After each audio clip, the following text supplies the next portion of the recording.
humility and appreciation, and with a great sense that they belong to my ancestors, especially the women in my family.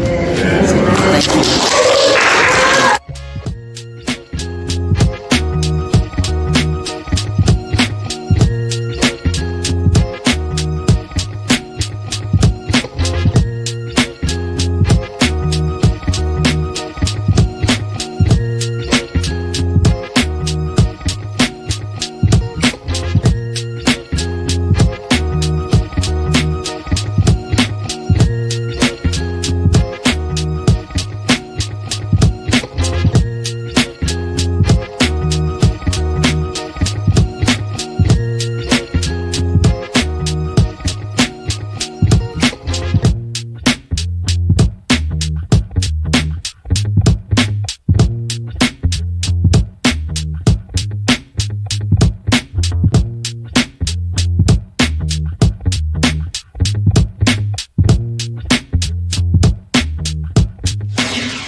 First name's Doni, last name's Glover. In it to win it for the long haul, baby. We have some of our very special friends today for a political roundtable. First up, civil rights icon here in the city of Baltimore. Has gotten more people registered to vote than anybody. The illustrious, the incomparable, the inimitable Marvin Doc Cheatham. I don't know about all those great words, but good morning and thank you so much, Doni. Good stuff.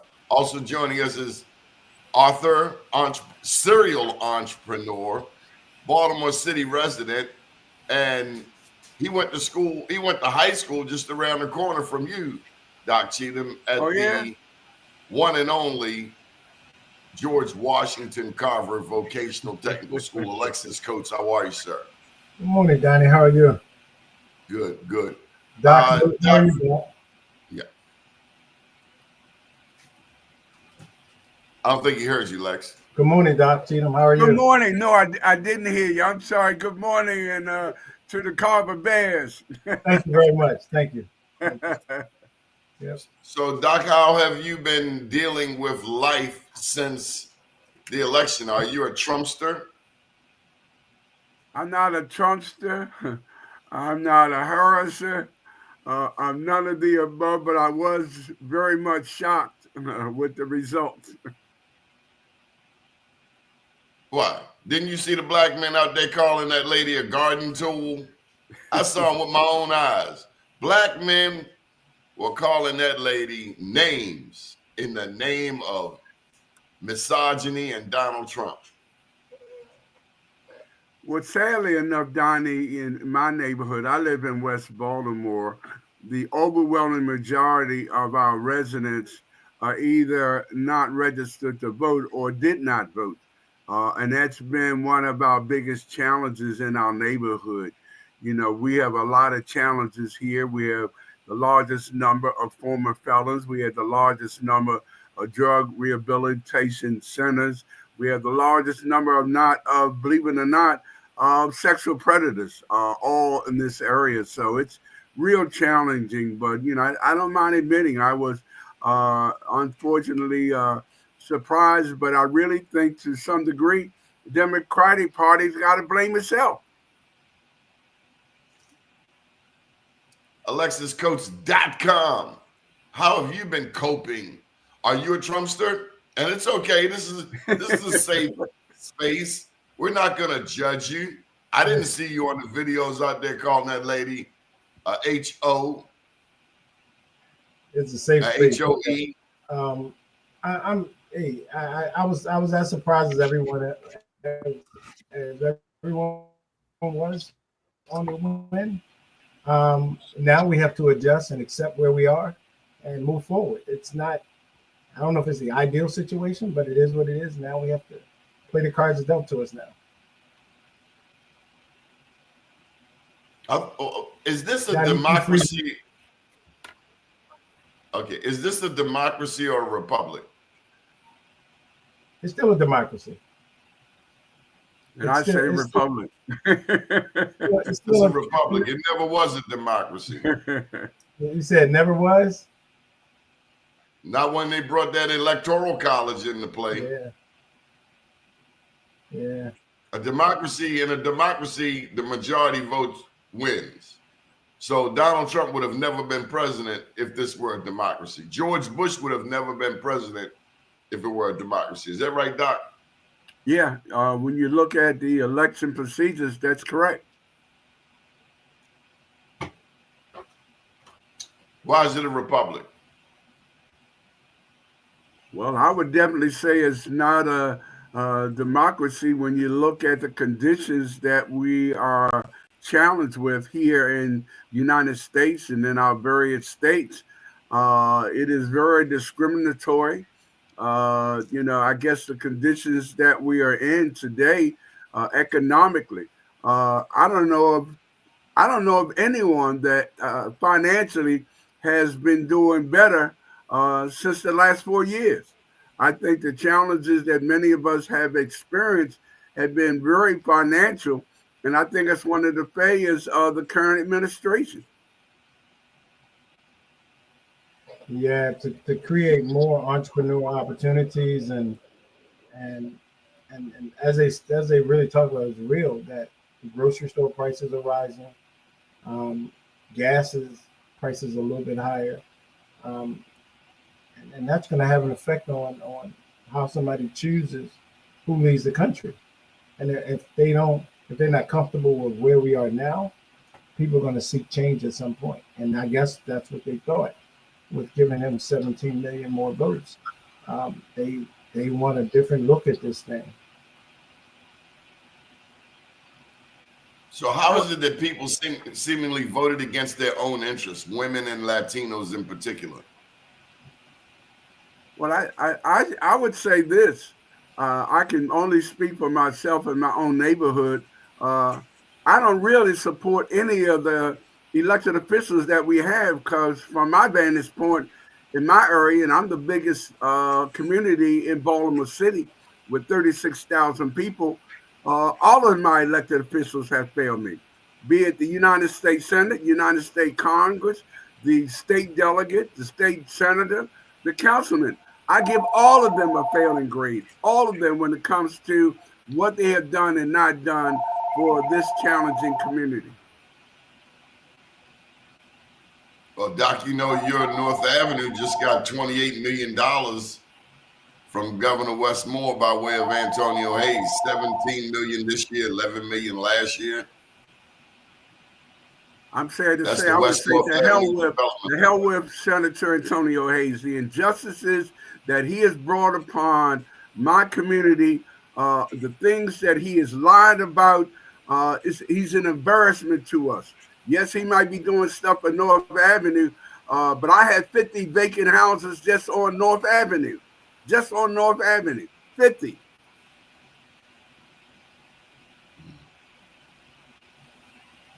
And then you got a black governor, Doc. I mean, you got a black governor, a black attorney general. You have a black treasurer. We have more blacks in position than ever before in our history. Everyone with my skin ain't my kin. Well, who is your kin, Doc?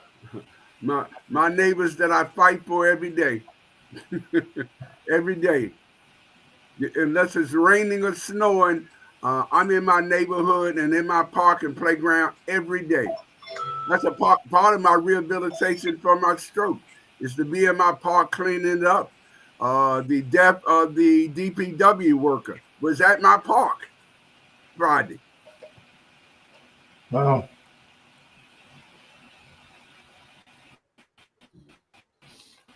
Alexis, are you optimistic from a global perspective?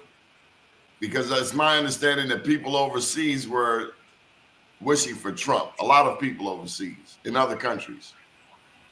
I mean, I think I have no choice but to be optimistic about where we're going. I mean, you can embrace and say you're going to embrace where the trajectory goes, but you have to be optimistic and you have to adapt and adjust to how you address the situation now.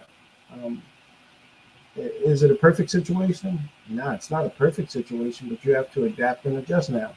And we can sit around and talk about it and whatever, but at this point now, for the next 4 years, he's a lame duck president. We just have to adjust to what we have to go with going forward, and we have to sort of pool if we can do that. We can pool our global resources and some local. If you have the ability to pool your resources, that seems to be a big issue for me. If people can pool their resources to address some of these forward-thinking things that are coming, because is things gonna get better or worse? We don't know. I mean, we don't know what he brings to office, and we know what we've experienced so far, but it's going to be an interesting time for us. Well, they say that the stock market is more active than it's been pre-election. The numbers on the stock market, I've had some stock has been really going up. It's been, as they call it, it's on fire a little bit, right? Stocks is doing very well. you can make money right now. You can. Yeah. If you jump in mutual funds, you can make money in mutual funds now. You can pump out. Would that have happened with a Kamala victory? I don't know if it would happen. I just don't. I think he is he's a capitalist, and the stock exchange believe that he is a lot more lenient from a tax standpoint, and they believe he's going to pump more money into the economy some kind of strange way, and that's causing the markets to move. And that causing the markets to move, it's going to drive people to invest. But then there's still going to be people who are still doing not as well. It's just, if you don't have money put in the markets, then you're going to have issues no matter what. Come on, Doc. You must have a lot of stock, Alexis, because you're very well versed in this area, my brother. I am, and so just to sort of, you prepare, like, so this time next year, when November the 13th, 2025, a year ahead, if you know what's coming, if you know the bad guy's coming down the street, and you know he's 3 months away from your house, you might want to insulate your house and start getting prepared. You may want to start getting prepared. You may want to put out some projects. You may naturally work 10 hours a day. Well, now you got to work 12 hours a day. Now you need to put in 14 extra hours a week. You need to put in 50 or 60 more hours a month. And you need to put in 600 more hours a year. And if you don't, and you wait around for that day to come in 3 months, you're going to find out. And as they say, you're going to F around and find out if you're not prepared. And you can get prepared, and you can do small amounts. And there's so many vehicles to invest now that you should be stockpiling something away, because we don't know if it's going to be good or bad in January, February. But if you start to prepare and put projects out and do things, it can work for you. But we can't sit around and say, hey, it's bad now, it's not going to get better. At this point, you got to pull your bootstraps up, put your big boy pants on and get rolling. You do. I mean, you got to get rolling. If you sit around, I'm working on a project right now. I'm working on a pretty nice sized project right now. And it's probably gonna reap me good fruit in about 3 to 6 months. I know it is. But I've been working on it for like 6 to 8 months. So if you're not preparing, then you're gonna get ambushed. As they say in The Wire, when Omar comes, take all your stuff. Don't think I don't understand. I like that. I know who Omar is. I know not Omar, but I know people. So you got to be prepared. And you think Donald Trump is Omar, then you know he's coming in 3 months. Then get yourself together. Get prepared. Here's a question for you from a Baltimore perspective. Do you see more white people gentrifying Baltimore in the future, in the years to come? There's no question. I do believe from Doc to Or re-gentrifying. well, so there's a couple pieces for me. Someone whispered like it's a secret to me. Hey, you know what's going on between Bel Air Road, North Avenue, and all the way over to Coppin? This is what the person said. They said, you know, they're trying to turn North Avenue into Broad Street in Philadelphia, where Temple all the way down to the college, and they try to re-gentrify the whole neighborhood. Now, Doc Cheatham says they have 50 houses available. For some reason, we have, I don't know if the number 16,000, 22,000, or the number 27,000 vacants. Why is it that they're not letting people buy large quantities besides David Bramble and other people? There are a few other investors that's buying, but why aren't individuals buying properties? And I'll tell you, I exercise one thing, Doc. Is that what the question is, Alexis? Hold on. You got the one question is, what are we doing financially in Baltimore to improve?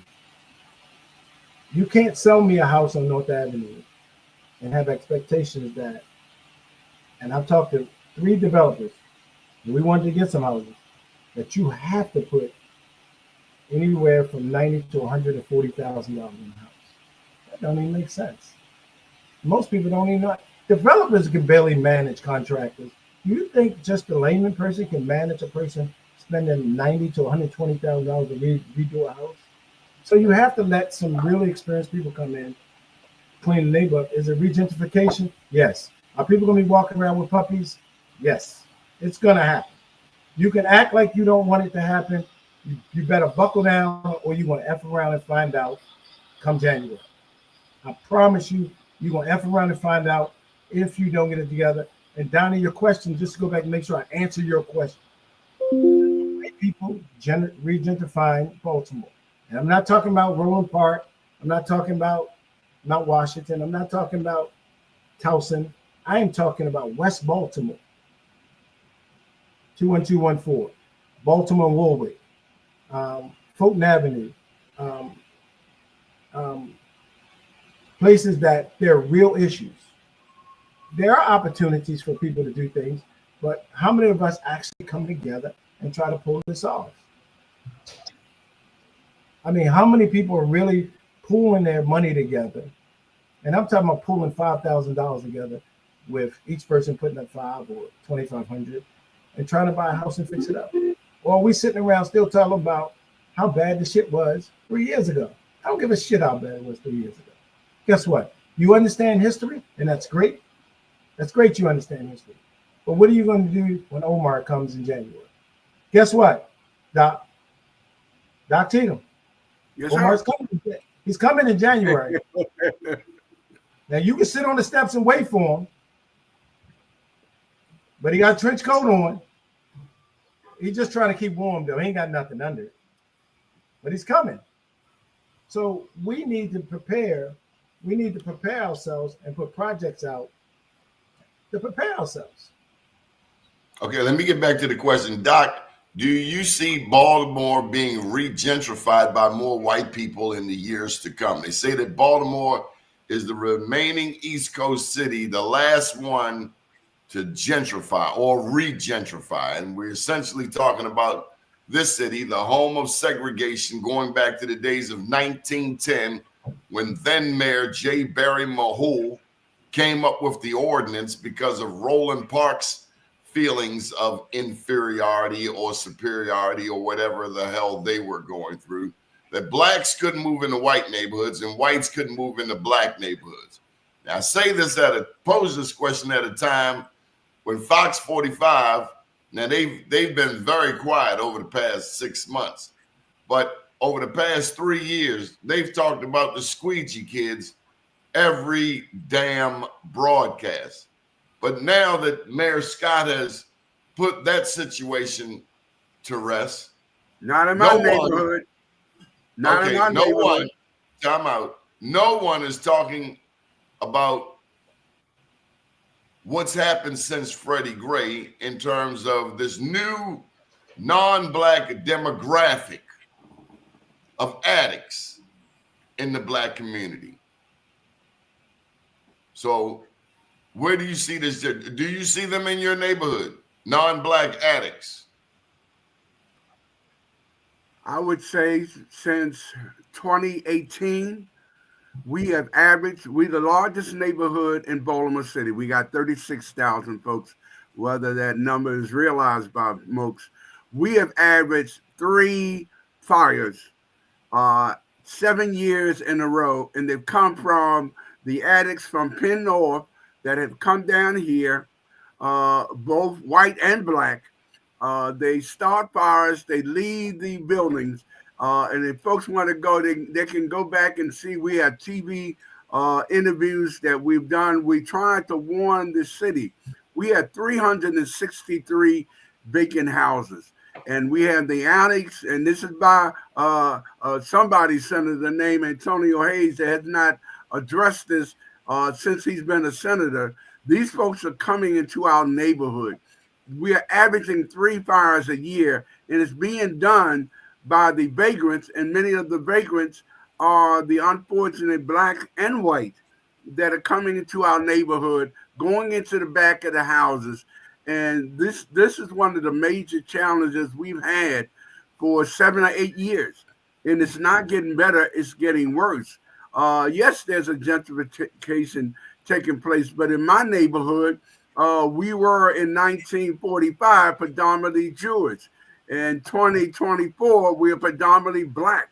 Half of the buildings that we have that were owned by our Jewish brothers and sisters are no longer owned. They're vacant properties. So we're catching holy hell, but many of us that are up in age are not giving up. We're not leaving our neighborhood. Mike Haney, take over for me for a moment. Welcome to the show, 60 Minutes in Black.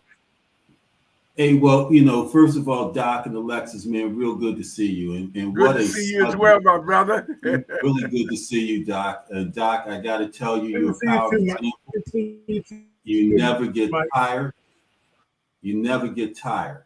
You never get tired. You never get tired of fighting for people, getting tired fighting for our neighborhoods.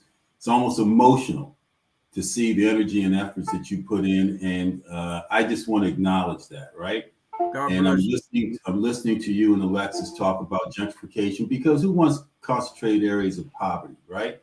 But there has to be a strategy. You talk about gentrification, to me, you talk about Port Covington, Baltimore Peninsula, when you had 38,000 vacant homes, but yet you invest in the community because there's a waterfront opportunity, right? Yep. And you outprice blacks, you put a percentage of, you use TIFs and pilots to create that environment that separates or gentrifies our city versus incorporate, because God's desire is for communities to look like America. You understand what I'm saying? That red and yellow, black and white, we're all Christians in His sight. He loved us all, and so do our communities need to look like that? Sure, but don't buy us out and leave us out. I was down on North Avenue near Micah, right? Where murders roll. Bramble's building those houses down there, $300,000. Now, people that may have lived there before, they're not earning to get mortgages for $300,000. We know that. Now, is that good gentrification, good neighborhood incorporating, et cetera, et cetera? I'm not sure. Then you go up further North Avenue, right? Walbrook Junction area, where Chicago Trends bought that shopping center, got neighborhood people to invest in that shopping center where WILD used to be, et cetera, et cetera. You go a little further down the mill, closer to Coppin State University and Gary Rodwell and what he's doing with Coppin Heights Development Corp, et cetera. And that's some good gentrification. You see the dynamics of that's good development, rather. Let me not say gentrification. That's good development. Then you go to Evanston Village. Donnie mentioned that this was the last frontier on the East Coast. So during the pandemic, you had a lot of out-of-town investors looking at Evanston Village, looking at Sandtown, looking at Lafayette Square, Harlem Park, because they anticipated the red line coming through. And wherever there's transportation projects, investors look down the road to buy housing because white people like to come and live in town. They want bike lanes. They want to live near rapid transit, etc. So you can anticipate where it's going to happen based on city planning. That's why the most important department in this city is not the mayor's office. You know the most important department in this city is city planning. It's city planning.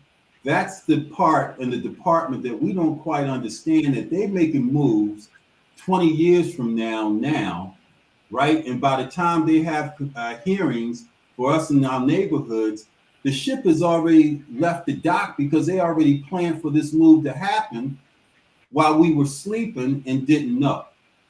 And so when you talk about gentrification of a city that's 60% Black, right? 65% Black, and you look at Washington, D.C. Washington, D.C. was the quintessential example of gentrification. Chocolate City.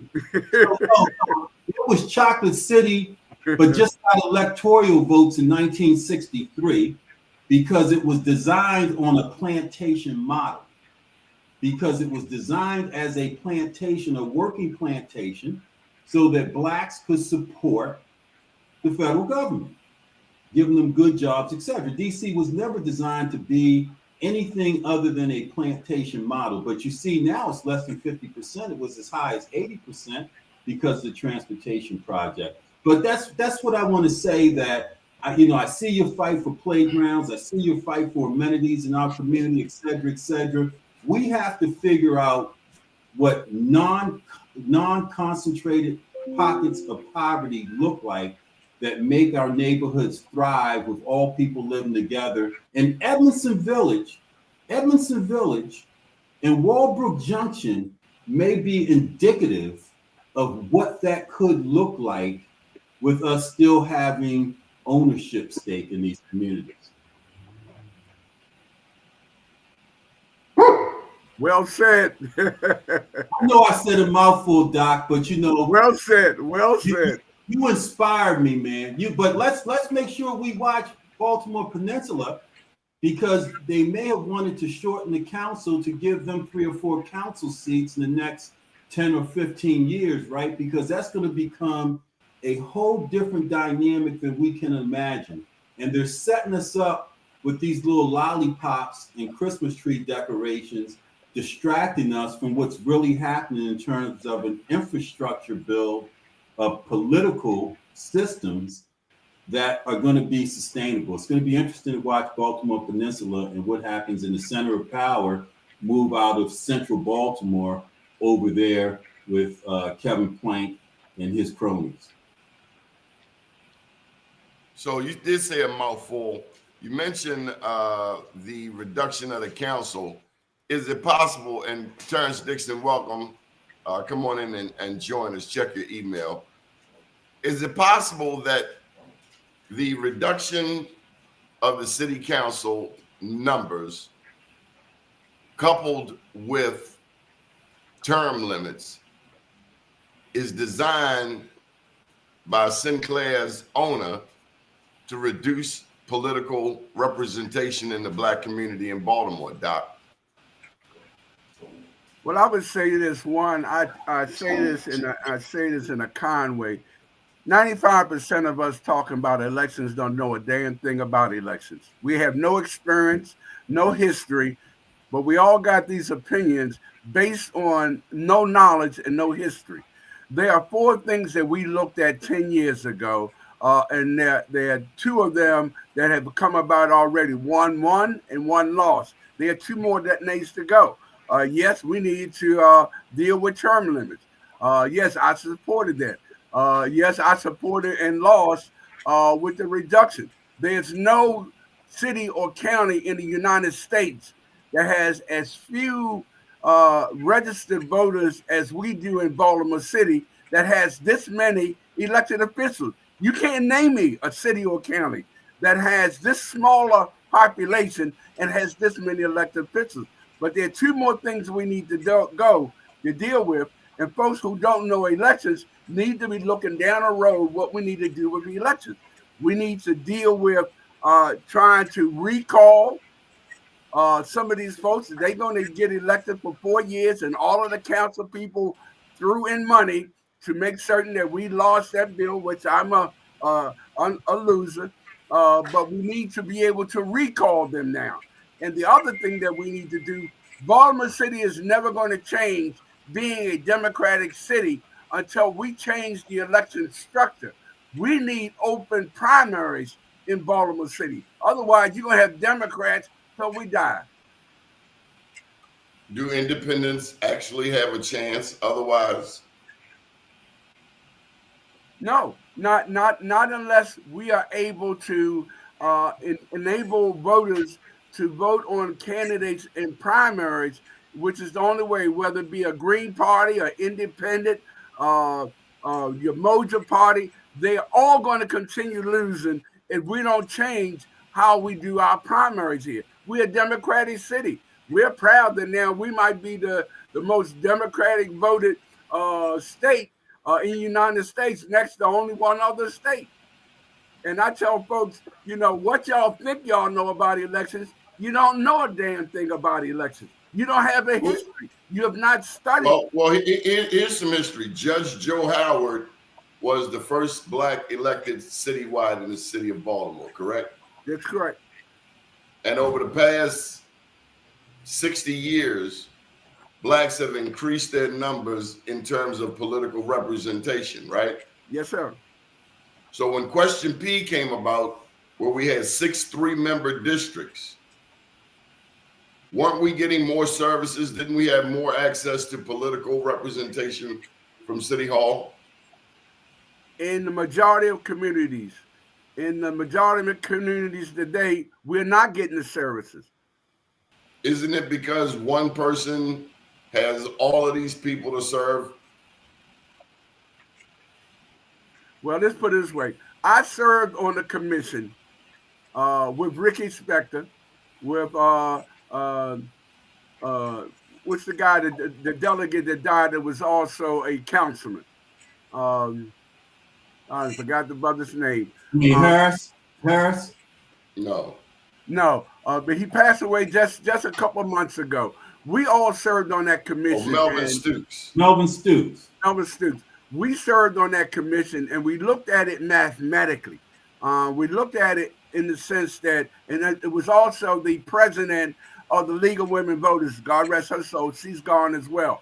There were 18 of us that served on that commission, and it was on the basis of numbers, whether it was population, whether it was square mileage, whether it was the number of people that are registered, the number of people that are living in the area. We looked at all of those things and we changed it.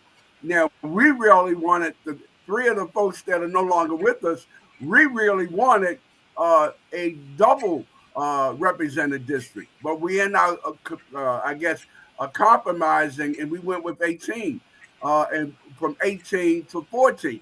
But this is still too many. The one thing that we need to discuss is, does all of the folks that in Baltimore have representation? And there's one group right now in Baltimore City that has the population, but that has nothing represented. And the reason why we wanted to change the who is that? And that is the Hispanic community. If you look down in the Broadway area, that whole area, it is so many of our Hispanic-speaking individuals and residents that they actually need to carve out a district where they will be able to get a possibility of representation for their community. The number that we have, I have a neighborhood that I haven't seen my councilman in 4 years. Well, I've seen them. Let me ask you this: considering that the Latinos overwhelmingly voted for Donald Trump, isn't that cutting our own throats? There's some things on social media where Afro-Latinos are speaking about non-Afro-Latinos, questioning how could you vote against your own interests? A man who clearly is against immigration, who wants to put anybody who wasn't born here out. I'm not understanding how women could vote for a man who would stop them from having abortions, making it illegal. There were 2 deaths in the week of the election. I'm not understanding how people, white women, Latinos, voted against their own interests, Doc Cheatham. They're not educated voters. That's why. And shouldn't we be more focused on our community? And that's why I don't understand why we would get rid of what Black elected officials we have. Being Black isn't going to say that you're going to get representation. Just being Black is not going to do that. You know, I had an elected official who didn't know what a food desert was. And he has a law degree. He didn't know what a food desert was. How you going to represent me? You don't even know what the situation is like. Just because you're Black doesn't mean a damn thing to me. You know, it really doesn't. You know, I have representation that does not represent me. So why should I keep it? Does David Smith understand what a food desert is? I don't think he knows what it is. I don't think he cares. But he's pushing this legislation that's cutting Black representation, that's putting in term limits, and he's not even from Baltimore City. Is he? You know, we throw bullets and rocks at people. Is he from Baltimore City? I supported it, and I supported it because for 4 years I have not had my councilman here. What's the sense of me having him? I'm the largest community in Baltimore City. I've not seen my councilman. Should I elect him because he's Black? He's not doing me any good. Are you talking about James Torrance? That's exactly who I'm talking about. We haven't seen him since Friday. The death of the DP worker was in my park. It was next to my park. I haven't seen the councilman. Why hasn't he come to look at the circumstances of how small the alleys are? And now you got 2 Black men blaming the driver of the truck. They didn't look at, did anyone investigate the operations of that truck? No. Where's my councilman and my senator? They don't give a damn that someone, this is now the 4th death that we have of a DPW worker. The 4th death. Well, I thought by Antonio Hayes bringing $28 million to West North Avenue and uniting communities from North and Linden to North and Hilton being unprecedented in our lifetime, I thought he was making some great strides. Don't hold your breath. I've never seen anybody else. Donnie, I'm listening to the conversation, right? So what's interesting, right? So Baltimore County just passed the ability for Section 8 housing in certain areas of Baltimore County just 4 or 5 years ago during Johnny O's administration. They had on their ballot the opposite of what Baltimore had, expanding their district. So, because they have conceded Owings Mills and Randallstown to you Black people from Baltimore. When you knocked down Murphy Homes and you were able to go out to Baltimore County. So let's understand the dynamic shift as these politicians geographically work together, right?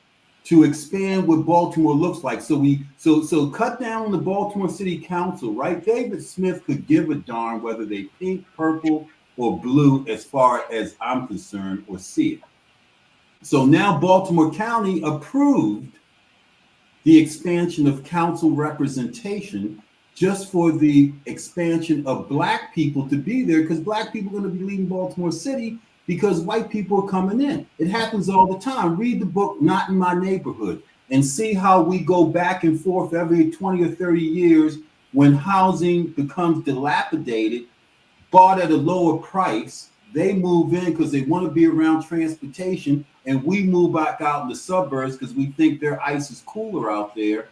And you know what's happening is a collaborative behind the scenes of these politicians to have legislation in county and city kind of work together. It's pretty interesting. What were the 3 communities in Not in My Neighborhood? that started housing discrimination in America. There are 3 neighborhoods. Roland Park. The 3 neighborhoods were? Roland Park. Roland Park. Mount Royal, and Reservoir Hill. Those were the 3. Guess who's getting a new food market? Because of your councilman Doni, your delegate, your senator. Reservoir Hill is getting a food market. They're getting a new school. This is the same group that discriminated against blacks. We're giving them stuff again. So, Mike, let's unpack some of what you said. Baltimore County is expanding from 7 to 9. But the truth of the matter is, if they were on par with Prince George's County and Montgomery County, who have similar population numbers of nearly 1 million, they've got 855,000 in Baltimore County. They should have gone for 4. I think Linda Dorsey Walker had been pushing for 4 more, where they would have 11. Right now, with an expansion of 2, orchestrated by Izzy Patoka, with the help of 3 Republicans in Baltimore County, on a map that was otherwise illegal. They were supposed to have an independent map. They have really a bogus structure that the people of Baltimore County are stuck with. And so, Doc, while you are hypercritical of voting in Baltimore City, I can only imagine your thoughts on the voting habits of blacks out the Liberty Road corridor and their political involvement. So I'd have to give Baltimore City blacks more credit than I would the blacks out Liberty Road, who are often disconnected. And part of it is the fact that the county seat is miles away in Towson. Alexis, what are your thoughts? You've been awful quiet. As Doc said, I don't know if I'm as astute to the political environment, but I do understand it, and I do not want to speak out of school, but I do think that however gentrification takes place in Baltimore, specifically North Avenue, from, as I said, from Bel Air Road, North Avenue, all the way down to Compton, at some point, you have to draw the city has to draw some sort of income off these vacant properties. And you need to get them sold. Now, the downside to that, which I just suggested, is that they become gentrified. White folk walking around with dogs, more bike lanes. But at some point, you got to get tax money off of those properties. Because if you don't have a solid real estate infrastructure in any city, then you're gonna have these major issues you're having. And now you want to dictate, generally speaking, who can buy and who can't. I don't know. That's Michael Haney, I welcome people who are going to buy property.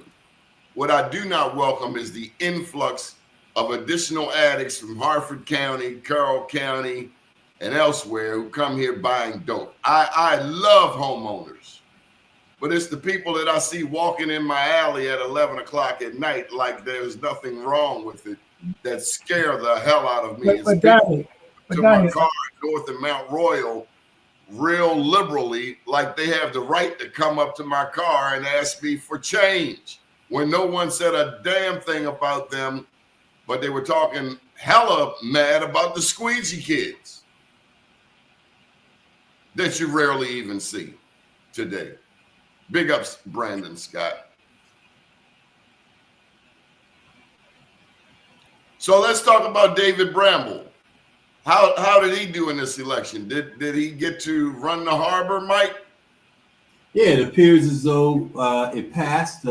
Blacks said that, hey, well, we got a black person controlling a prime piece of property. In order for him to make his numbers work, he needs to put some residential down there. Does it price us out? But let's talk about in the context of his development as to how it benefits us as a community. So So to what Doc had said earlier, being Black is not necessarily a quantifier unless it reverberates to a benefit of us in the community. So I mentioned over on North Avenue near Micah, near former Murderers Road, to your point about real estate. If you go over there now, closer to the 83 entrance, you'll see a sign that says luxury single family homes or townhomes for $300,000. I am fairly sure that the people, to Alexa's point, that may have lived there previously, and you're selling real estate, right, cannot afford a mortgage of $300,000. So you already know that that community is going to be integrated. And I'm not saying that there's anything wrong with that. I said that we cannot longer have any concentrated pockets of poverty. But at the same time that we're doing these homes down on the waterfront or on the waterfront, David Bramble is he setting aside 10, 15, 20% for subsidized so that I could afford or somebody else could afford to see a piece of the water as well? Or is it all prime? I mean, what is the actual goal here? What is the goal here? You're a businessman. Would you be building the majority of your project not to make a profit? And let me just throw this in. This is a nationally recognized developer. And my understanding is he doesn't need the harbor. Secondly, the harbor was an open bid. Anyone could have bid on it. And thirdly, no one has said a damn thing about the Baltimore Inner Harbor in 20 years. The gallery is dead. Light Street Pavilion is dead. Pratt Street Pavilion is dead. Hooters doesn't even want to pay their damn rent. I mean, maybe just like the subway, it was a poor business model from the Jump Street. I think Donnie, to your point, I think that he is absolutely astute. I think it's going to be a good model, but to what we've talked about in terms of gentrification, et cetera, what does that community look like in 10 years when it's developed? You know, how does it benefit the community as a whole? Does it lower our property tax value by having that engine down there? Shalonda Stokes has done a great job of housing and showcasing Black businesses downtown that want to be there. So maybe we do get something out of this deal. Maybe we get something out of the North Avenue deal. I'm encouraged that perhaps we may, to what Baltimore Peninsula, if it's another Baltimore Peninsula, we're in trouble. Well, Doc, I just want to say, I think the fact that Baltimore is 9-1 Democrat is a problem. I think without any Republicans on the city council, and in the current model, independents don't have a chance. But being 9-1 Democrat, you have no balance. There are no checks and balances. And I question Baltimore's business-mindedness. Are we, Alexis, is Baltimore business-minded, or are we chasing businesses out to Baltimore County? I think the city and the state is an extremely business-minded state. You think so? It just yeah. And I believe that the state is playing a long game. There is a play in keeping houses vacant for a reason. There's a strategic business move to keep the property where it is until I run you dry and you become so annoyed that you then start giving them away at $1 or $2. Believe me, developers are fully aware of this. And there are plans, and I think there is, as Mike said, there is planning going on.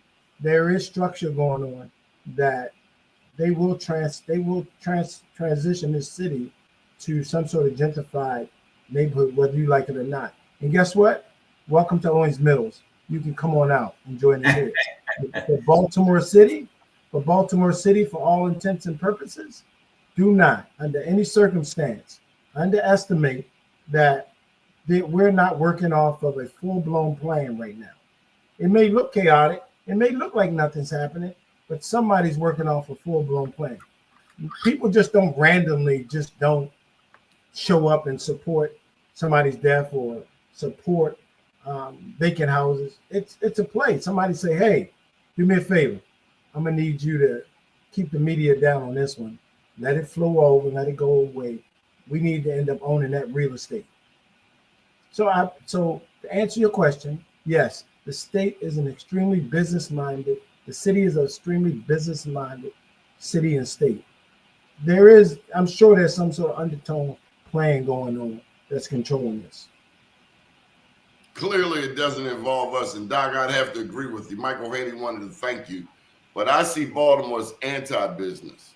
I see businesses leaving Baltimore City to move to Baltimore County. There are a number of Black restaurants that are struggling. They're on life support. And they are in downtown Baltimore. When they first opening, grand opening, but like Jay-Z sings, grand opening, grand closing. How do we make Baltimore more business friendly? Do we have any Fortune 500 companies here? Why would a Fortune 500 company come here when we have an educational system that doesn't even teach our children how to write in cursive? You talked about books, not in my backyard. There's also a book about the black butterfly and the white L, where the theory is that the resources that should have gone into the Black neighborhood, East and West Baltimore, have instead gone into the white L, which is Johns Hopkins down to the harbor and over to East Harbor.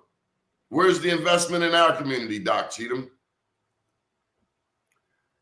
Well, I'm looking at it. I know my years are very much limited because of my age and my health. So, you're a young man. You're a young man. Mr. Meacham was 95. You're a baby. Well, that's about the same age as my mom and dad when they passed away. But I'm looking more at the life expectancy and the health of my community for what years I have left. I'm kind of glad that the tunnel is coming through my neighborhood. I just hope I can turn some of that into a benefit to my community, a community that has been left out. I don't put any blame or responsibility on any individual or any group, but I know that there are some bare necessities that my community does not have because we were abandoned and we basically had things that we need that other communities take for granted. You know, I have a community that's basically surrounded by a whole bunch of us that none of us have access to a food market. And you look at the difference between living in Roland Park at life expectancy of 85. You look at Easterwood, you look at Sandtown, you look at Cherry Hill, life expectancy is 65, 20 years difference. So I'm looking at life expectancy issues to kind of compensate for what we've not had since 1945. So, I'm basically trying to say, what can I do to help my community? Next week, we're trying to address not only the increase in crime that we made a press conference on the 21st of February, predicting what was going to happen with the young people because we were seeing it. Well, next week, we're going to bring back Double Dutch to our community. One, trying to get the girls to stop carjacking. I don't know whether y'all have been knowledgeable that the girls are carjacking. Well, they're trying to find things to do to keep themselves out of trouble. I'm saying we have been neglected so much in my neighborhood. I'm looking at life issues and how can we address it? We got a mental health problem that Elijah Cummings, God rest his soul, and Cardin addressed it. They addressed it financially back in 2015. We knew that we had a mental health problem. Well, we've gone all these years with Black representation and thinking we're going to get something. Well, we got a serious mental health problem here. We have no mental health clinic here. We don't have a food market here, but we got 50 liquor stores in zip code 17.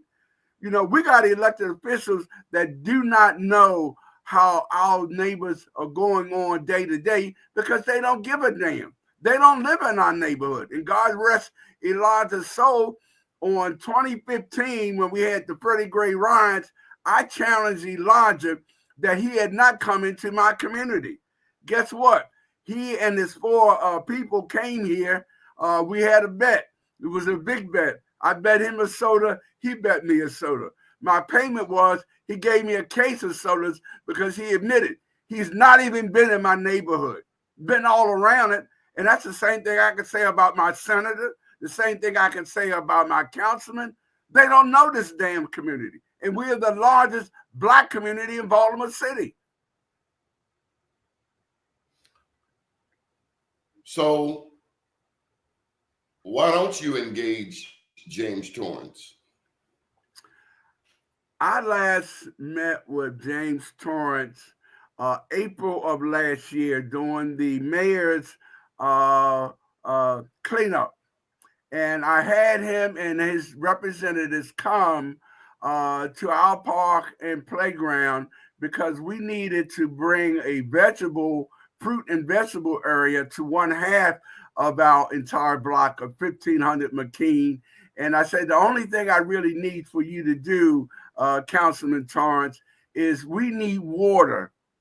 We need water. We're willing to pay for the water. It's $120 a year that I need to be able to put the water into the even number side of the 1500 block of McKean so we can put fruits and vegetables. And of course, we give them all free. That was April of last year. That was the last time I saw my councilman. Don't even want to talk about my senator. Have you been grooming anyone to join you at the leadership table? Any younger people? We think the best person that we have, and I voted for this young lady twice. Her name is Tori Rose. I think she's a very intelligent and articulate sister. I voted for her and supported her last year. I voted for her and supported her financially this year. I think she is one of our future people. Crystal Parker is another individual, a young individual who I think very intelligent and articulate. Yes, we've identified 5 people, and we've said to them very clearly, you are our future, and we're going to support you in any way that we can. This is how I look at doing stuff, grooming people, educating them, encouraging them to do something for our community. But I got elected officials who look like me, but don't do a damn thing for us. Nothing. And I'm talking about my senator, my congressman, and I'm about to say my new congressman. Well, elections don't make leaders. They don't. So we need those people and anyone else interested in leadership to participate anyway. Yeah. You don't have to be an elected official to call a community forum or to call City Hall or work out a way to get some water to your future where you want to plant fruits and vegetables. You don't have to be an elected official to get trash picked up, or you just need their phone number. Yep. No, they only use the phone as much as they do the cell phone. Well, yeah, you just gotta get their cell number, but we gotta bring in new leadership. We gotta bring in young people. And we've got to trust them to carry the ball. I see and I've said this, people may not like it. I look at the National Urban League. Mark Morial's been there many years, makes over $1 million. Is anybody else going to be the president of the Urban League? Ever? What happens when we don't pass the ball? Don't we get stagnant?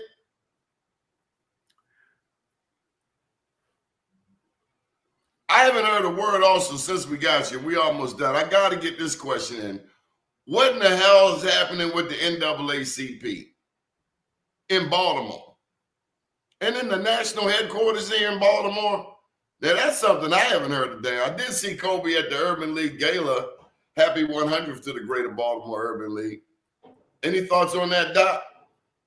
I'm sad to say and sad to announce that Kobe, our president, and our vice president of the Baltimore City branch are under suspension. That was been since July 24th of this year. There are charges and allegations against them is being investigated. Of course, our local president is also the state president, so he's out of that position as well, including the vice president and two other folks. 4 people have been taken out of their seats while the investigation takes place. I'm embarrassed to say that I'm a member of the Baltimore branch NAACP at this point. It's an embarrassment of what they've not done, how they have neglected this community. You know, to have a fire back on August the 5th of last year, and the branch did nothing about it. That some of these issues that we are confronted with, crime, violence, unemployment, is not being addressed by the Baltimore City branch, who proudly for many years have been considered one of the hallmark branches in the country. I'm embarrassed to say I'm a member of the Baltimore branch NAACP at this point, but I'm not giving up. I'm not going to fight. And yes, if the president and the vice president are not giving their positions back, I am running to come out of retirement. That branch has done too many great things, you know, for Lily Mae Carroll Jackson to be the president for 35 years, Enola McMillian to be the president for 25 years, and to allow this branch to be in the condition that it's in today, selling out to any and everybody, seeing no leadership coming from this group, it's an embarrassment. But that's the kind of Black elected official representatives, not 100%, but for the majority that we have in Baltimore City. Congressmen, senators, and councilmen. You're an embarrassment, folks. You're not doing a damn thing for the communities that need you the most. Because you have no relationship. C.D. Witherspoon? I thought C.D. Witherspoon wanted to be president. I thought we should have supported him a little better than we did. CD has been meeting with us, and we are grooming him to move him up as soon as we can. Crystal Parker trying to do the same thing with her. Tory Rhodes. We're looking at, we've identified the young people that we have, but we got to meticulously plan how we're going to go about doing it. Right now, we're waiting for the national office to take whatever positions they're going to take on whether or not they give us our president and vice president back, or whether or not we need to elect new people. This has been since July. It's an embarrassment to be an NAACP member at this point. Any final thoughts, Doc? Love you guys. Good deal. Up to date, down tomorrow. Do your day and everything will follow. Nothing to it but to do it. I got to do it regardless of how I feel. I am somebody. I am my brother's keeper. Good morning, world. Thank you, Doc.